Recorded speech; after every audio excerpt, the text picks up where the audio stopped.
Welcome to the Black Entrepreneur Experience podcast, inside the business, buzz, and brilliance of Black entrepreneurs. Here is your host, Dr. Frances Richards. What happens in Vegas goes all over the world on Black Entrepreneur Experience, episode number 289. Thank you for joining us as we elevate the Black Entrepreneur Experience by interviewing CEOs, thought leaders, innovative thinkers, and Black entrepreneurs across the globe. I'm your host, Dr. Frances Richards. Our next guest helped EDUbusinesses or nonprofits build a back office that is sustainable and well-structured so you can save time, money, and increase productivity. Welcome, Bianca Grant. Hi, everyone. I've given our audience such a brief bio. Why don't you fill in the gaps and share with our audience what you'd like them to know about you and your business? I started Virtual Business Services of Texas with the idea of problem solving at many tasks that you don't have time to do, or you want to get off your plate, or you don't know how to do. And that quickly moved into a technical space of helping these education business and education entrepreneurs and nonprofits to really set up a back office that is automated, where processes flow, and where they can take their hands off of pieces of their business so that they can really live in their lane of genius and servicing their clients. And I started the business really as a freelancer. I was freelancing, and then people just started asking me certain things that I could do and what I was interested in doing. And I geared my business towards educators because I have an educational background. I worked in special education for several years. And so I kind of know when an educator is coming out of that brick and mortar system, what systems and processes they need to set up to be successful in their business. So that was the birth of Virtual Business Services of Texas. Talk about that story, that aha moment when you knew you were going to be successful. I knew that I was going to be successful when someone told me that I wouldn't. I was working with a startup that was not in education per se, but they were doing software as a service. So they were sending people out on deployments.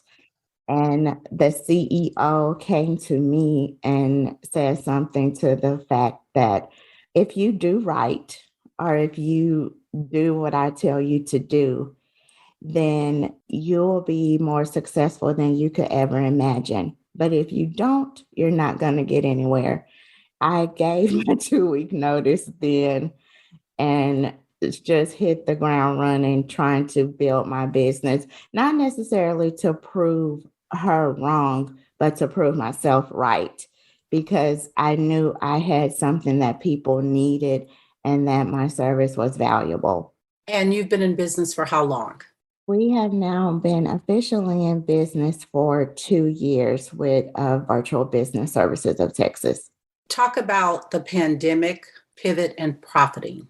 I really get excited when people ask me that question because I've worked from home or in a virtual space for the last 12 years as a freelancer. The pivot to come out of office was not really something that I had to endure or experience. The pivot was more so everyone being at home, everyone being either in a virtual learning space or working from home. And that caused me to realize that I had to take a step back and restructure my family and how we interact with each other and really how we respected one another in our spaces. Because what it was is when someone was gone, you could do your own thing in this living space. But when everyone was here, we had to learn how to respect each other and really relearn dealing with each other for huge blocks of time.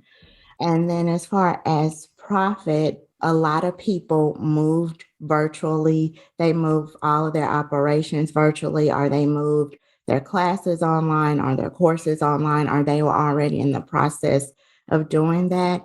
VBS is my acronym for my business. We actually experienced a growth, which was unexpected, but of course, welcomed. Tell us what you are most grateful for right now in your life. I think right now I am most grateful for the chance to work in this space and do something that I love for a group of people that I love. I love educators and I love education. And the fact that I can bring a service to them that not only solves a problem, but helps them to elevate their business. I really am grateful for that because I wasn't always in this space. I have a measure of health that I didn't have several years ago. So I'm extremely grateful for that. What problem exists in the world today that you'd like to solve? I would like to see more inclusion across businesses. And also, I really want to solve that problem of someone overworking in their business. Because when you're an entrepreneur, you are the sole source of your business. You're the lifeblood, you're the business's lifeline. But if you just get like a little bit of help, you can navigate this entrepreneurship thing with just a little bit more grace and pull some time back for you, your family, or whatever you feel is important along with your business. Talk about your ideal client. So my ideal client is a person who is offering an educational service, product, or concept, and they know their stuff. They know what they're doing. They've either worked in brick and mortar schools or they've consulted corporations and done educational workshops or conferences or even speaking engagements, but they are at a place where they're kind of bottlenecked right now because they're doing all of the operational stuff and they're doing the business piece of actually serving the client. And for the most part, they are doing things unautomated. They are feeling the pressure of servicing their client properly, but also the pressure of feeling like their business is getting away from them. And so they need those back office supports that I institute in a business. Who is Bianca Grant and what matters to Bianca Grant? That's a loaded question. Okay, so Bianca Grant is a mother, a sister, a daughter, an aunt. She's a business owner, a lover of people and education. What matters to her is family, love, support, and peace. I've experienced a life that was uneasy and not peaceful. So I really protect my peace and my family's peace and my children's peace as much as I possibly can. Bianca, I want you to have a monologue and I want you to talk to this person. You're going to name this person, living or not. This person has been so inspirational in your life. Who is that person and what are you saying to that person? This person is Jessie. You are the epitome of resilience. You don't shy away from helping others, but you are also firm in your convictions and your beliefs. You love without reserve.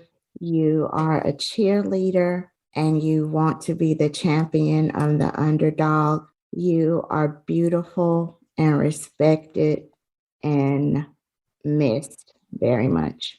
Talk about success. How would Bianca define success? So for me, success is setting a goal, seeing that goal through and accomplishing a goal. And that could be a money goal but most often it's not. Most often goals that get you to a money goal are other goals that you need to set prior to making money goals.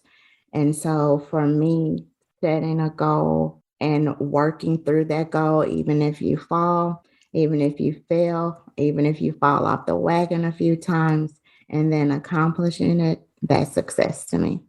Talk about the life as a freelancer. They call them gig workers. We know them as Fiverr. We know them as Upwork. Just give us one of your most amazing stories. The life as a freelancer is exciting, or it was exciting for me because I like doing different things. And so one week I may be working on content, and another week I may be inputting things into a database. So that life was exciting. One of my freelance gigs that was really exciting was I was doing some copy for a company that was a writing company. So they hire freelancers to do website content, blogs, and things like that. I just went in to do a couple of pieces a week, maybe 5 to 10 pieces a week. And I did that for about 3 months when I was doing it. And the owner called me out of the blue one day and he said, "Hey, we really like your work." And I was like, "Thank you." And he said, "Do you want to come on as one of our project managers?" And I said, "You know what? That is so flattering. That's a great offer, but I'm in the process of building my own business." So I have to turn that down. But I thought it was because you just as a freelancer, you like, I do the work, I'm done. I give the best of my work, and then I go on to the next gig, like you said, a gig worker. But the fact that they value my talent enough to bring me on as a full employee I thought it was a beautiful thing. And I'll never forget that experience. Talk about the risk in being a freelancer. The risks are you may have a gig one day and then you may not. Of course, you have to pay your own taxes when you're a freelancer. In that sense, you could get into some politics within the business that have absolutely nothing to do with you, but someone may come in and say, "Hey, I have somebody else that I wanted to do that." And if you're a freelancer, of course, working under a 1099, you're not an employee, so you don't have those types of protections. You have to pay for your own health insurance. And I think those are the high level risks when it comes to freelancing. Is there a social cause tied to your business? I support autism and underserved of youth in the community. So I like to donate to a project each year. And then my son, my youngest son, he's actually autistic. He's on the higher end of the spectrum. And so I'm incorporating some autism philanthropy in my business as well. Absolutely. The word is listening. What is that resounding sound that or message that your generation is saying that we should be listening to? I think it's hope, because my generation is, I think, in the middle. We're in the middle. We're not quite on the end of someone my mother's age. And then I'm not there where my oldest daughter is. But I think it's hope because of wanting to see something better and something different, and not the same thing, but in a different way, if that makes sense. I talk with my friend all the time, and we talk about how we're in the smack dab middle of this technology boom, because we had to use computers in school, but it wasn't quite what you see today. Whereas my mother, she had to do things manually. Well, my children, they grew up in a computer and technology age. So I didn't quite miss the learning curve, but there's some things that I still need to learn. And that's how I feel that's where we are, like how we are in technology. That's where we are in the world, in the scene of the world, where we don't quite see the things that our parents saw, but we are seeing some things that our children are experiencing, and we want to bridge that gap of hope for a better tomorrow. What is the best advice that you were ever given?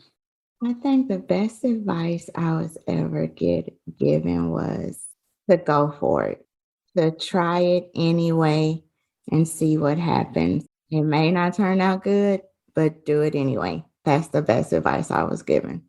Let's talk about legacy. When it's all said and done, how do you want to be remembered?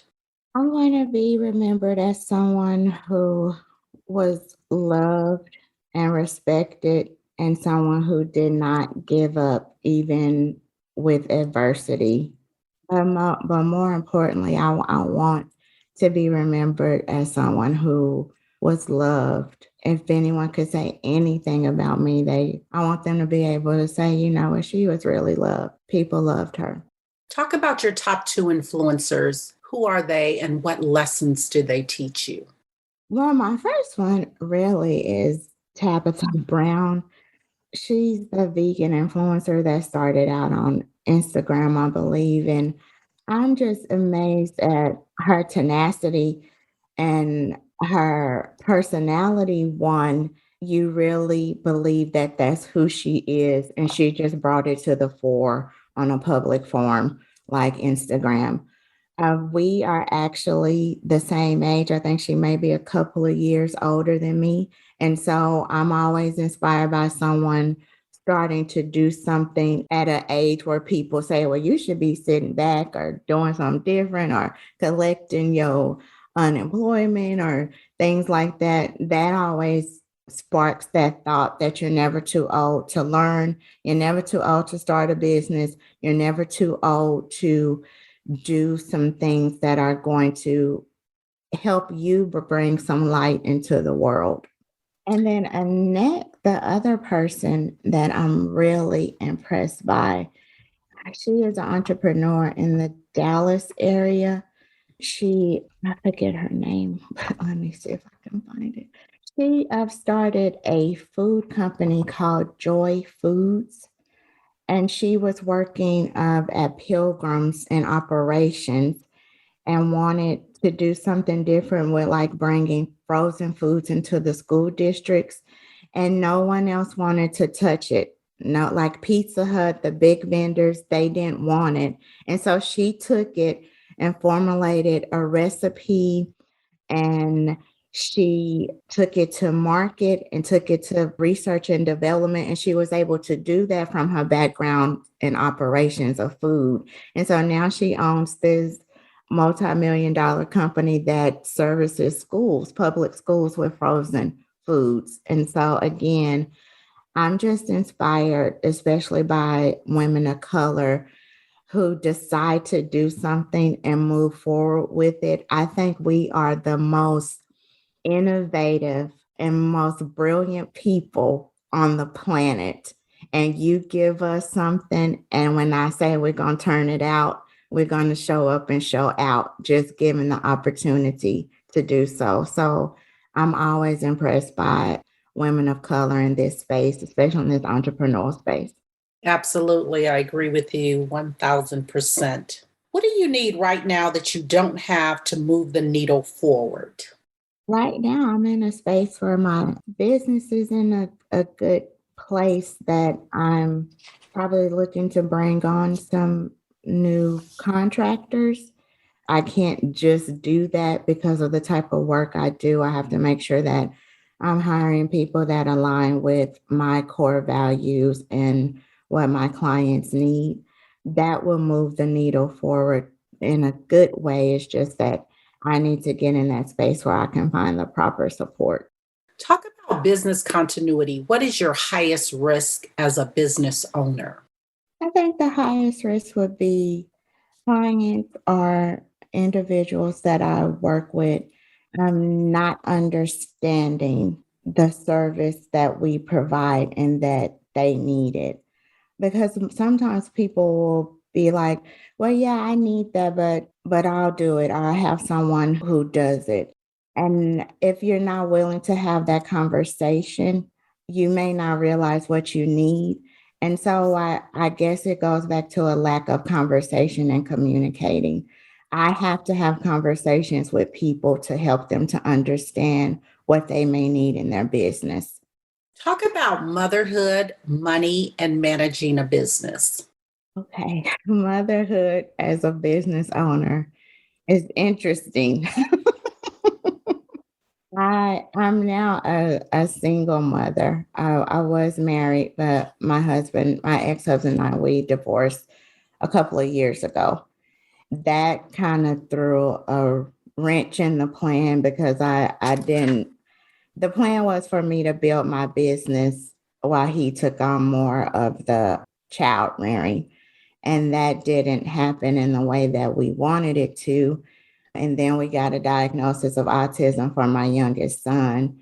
So those were all challenging bumps in the road. But as a mother, a single mother in business, I see my children looking at me differently. They're looking at me through a different lens. And they're like, oh, you're the boss. So you say what goes and you can take on a project or not.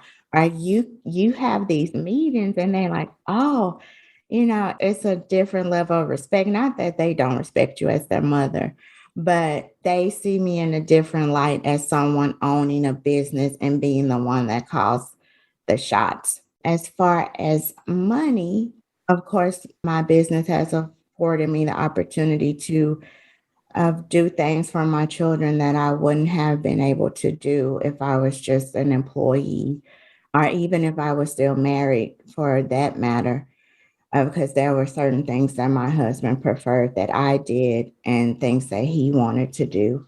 We have money conversations in our home because I also have to help the children to understand, even the oldest ones, that just because you see something going on, it doesn't mean that there's free flowing money. A lot of the profit that comes from my business, I put it right back into my business. So we have to have conversations about money and bills and how do you allocate things and how you may have to wait for something, even though it may seem like the money is there and available. And I think going into year two, that they really do understand that. And as they're getting older, I'm hoping that they'll be a part of the business as well. So that's the third thing. They want to have some part in the business. And I'm hoping that they will continue with that train of thought and then put that into action. Bianca, take a snapshot of the last 30 days in your mind. And what was your biggest win?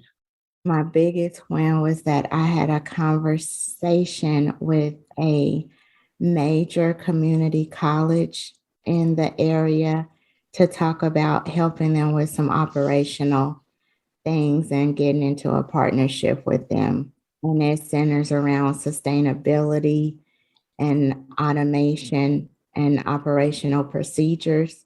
That's the biggest win. I'm still smiling from that because I'm really excited about the possibilities with that. Congratulations. And how do you celebrate your wins? Wine.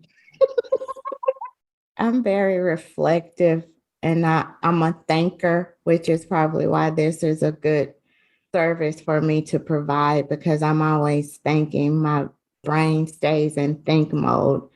So I think I always reflect back to how did I get here? And then when I do that reflection, I have a moment of grateful thoughts. And then I move into work mode, but not before I have some wine. Talk to a younger you. What advice would you give to a younger Bianca? Younger Bianca, I would tell her, don't be afraid to be smart. Don't be afraid to be bold. Don't be afraid to speak up because you have something to say that people need to hear. and don't be afraid to love you fully. What is some advice you wish you had had prior to starting your business? I wish I would have had more advice around determining your market first. I think I went full-fledged into I'm offering services to all businesses, and whatever you need, and we're going to get your admin situation together. But I learned quickly that that wasn't the way for me to go. So I really wish I would have had the advice to niche down earlier. That didn't come until later. So I really wish I would have had that advice first, because at times I feel like I may have wasted some time and some resources. But when you're first starting your business, if you're providing your own capital, which I was, you could deplete yourself of resources before you know it. So I really wish I would have had that advice too. If you know who you want to target, then target them from the start. I really wish I would have had that advice. Talk about your most memorable moment in life or business. My most memorable moment, I'll go with business, is when someone signed my first contract, because I was freelancing, and then the first start of my business, I had a partnership. We were in a partnership, so it's not that I didn't have contracts signed, but my first memorable moment was when someone signed my contract and said, "Yes, I'm going to pay you for your services." That was memorable for me. That's awesome. Who are our leaders today, and what advice or what do you think they're saying to us? I don't know that if I identify any one person or group as a leader. I think for our culture and our community, those that want to elevate our communities and our people are considered the leaders for our day. I have to walk a fine line when it comes to leadership, because I don't necessarily agree with how some leaders are taking the reins, because they're deciding what's best for people who they don't know anything about or haven't experienced or walked in their shoes. So I feel like anyone can be a leader in their own right if it's that they want things to be better for their people or their community or their children. So that's how I view leadership in that way. I can't name any particular leader that I look to in that sense. Bianca, there's so many brands and businesses that are dominating. Talk about a brand or business that's dominating that you admire and why. It's a brand, it's a head wrap brand called YGN. And I think they're dominating in this space because of what they offer. One is needed, two is stylish. And so I think when you combine a need with the want, that you're gonna dominate the space. They're called YGN brand, and it's a brand of head wraps. And it's not just head wraps, it's swim care wraps, of but all in these fashionable colors and different fabrics and textures. And I really think that they're dominating the space when it comes to hair care in a way that you're preventing your hair being damaged. What's working well now for you and your business? Right now, what's working well is really having a system for communicating with potential clients and bringing those clients on board, and really just going into 3 lanes of service, which is organizing that back office, building systems, and automating processes.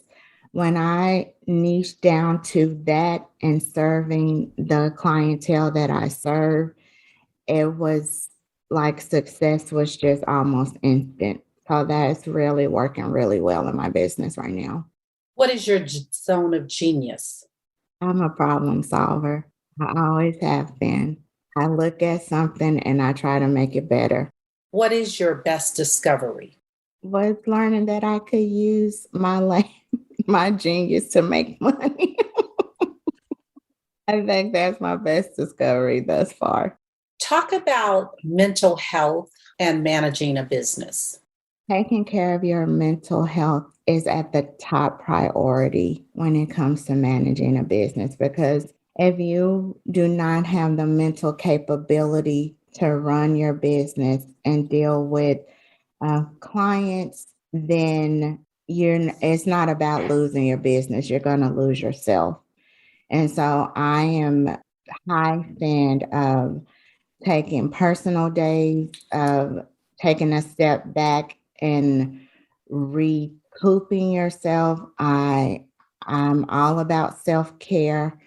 And one of those reasons is because I do have mental health issues in my family.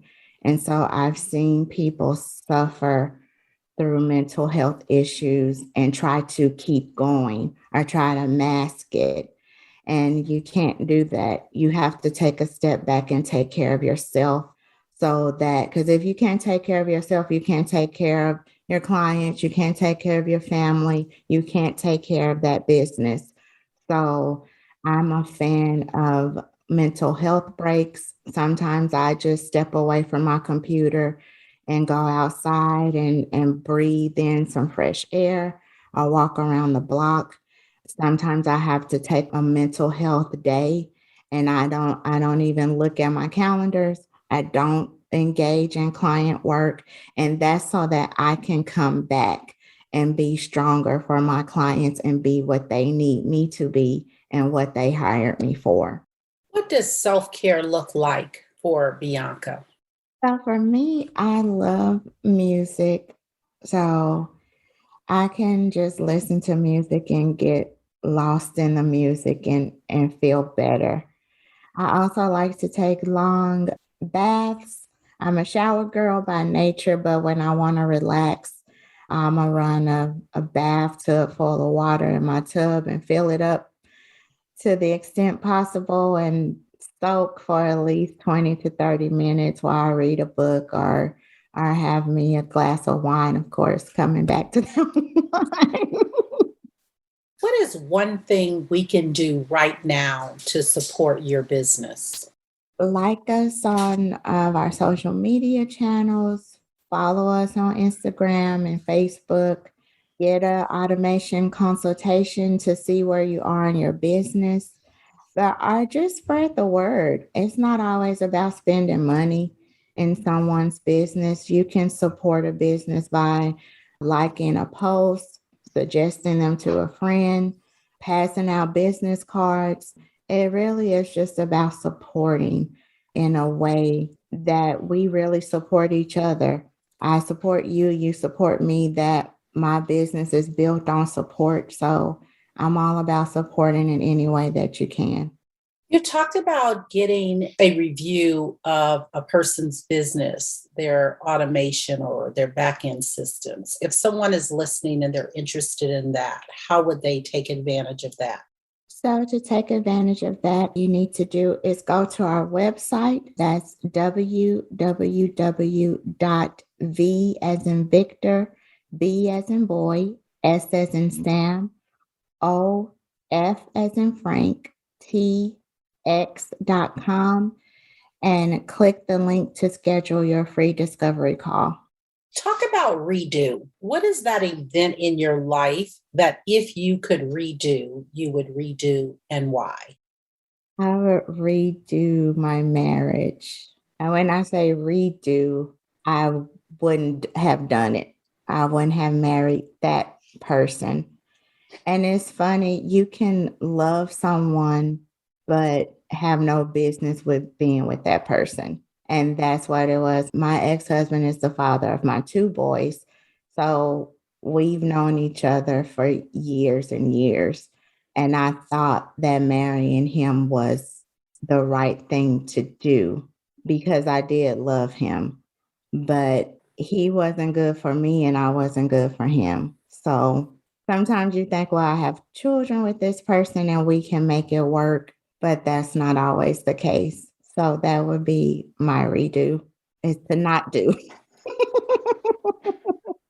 Bianca, if you conducted this interview, what is the one question you would have asked yourself? I want you to ask the question and answer it. Bianca, why do you feel that you're the right person for this space and this business? I feel that way because, one, I'm from a family of entrepreneurs. My grandfather owned his own restaurant. My mom has been in business for herself for 30 plus years. My older sister and my younger brother, they're both running their businesses respectful in their field. And I love it. I love helping people. I love helping people to make things easier. That's something that I've always done in life, is to make things function better and to make things easier. And I love what I'm doing. I love going in there and unbundling this wad of rubber bands, that's processes and systems, and making them make sense. We've come to the part of our interview. It's called Fun Facts Lightning Round. I'm going to ask you a series of questions, and I'd like you to give me very quick answers. If there's something you desire not to answer, feel free to say pass. Are you ready for the Fun Facts Lightning Round? Okay. Your first job. Working at the Dallas Library. Your favorite color. Green. The last movie you saw. Respect. You relax doing what? Listening to music and having a glass of wine. Your favorite singer or rapper. Lettucey. Your favorite dance song. Usher, Bad Habits. What food you eat every week, no matter what? A smoothie. Your favorite month. October. Work out or hit the couch? A cross in between. Bianca Grant, thank you so much for spending time with us on Black Entrepreneur Experience Podcast. Before we let you go, why don't you share with our audience the best way they can connect with you and do business with you? And feel free to leave all your social media handles. Sure. So you can reach us on Facebook at Virtual Texas. On Instagram, we are at VBSOF Texas. The website again is www.bbsoftx.com. And my email address is Bianca, BIANCA, at bbsoftx.com. Thank you, Bianca. That's a wrap. Thank you. I enjoyed it so much. Thank you for listening and subscribing to Black Entrepreneur Experience. We would love for you to leave a review and rating on iTunes and share with your friends. For show notes and more episodes, go to www.beepodcast.com. Join us next Wednesday, and remember, green is the new black. So keep your bank accounts and your business in the black.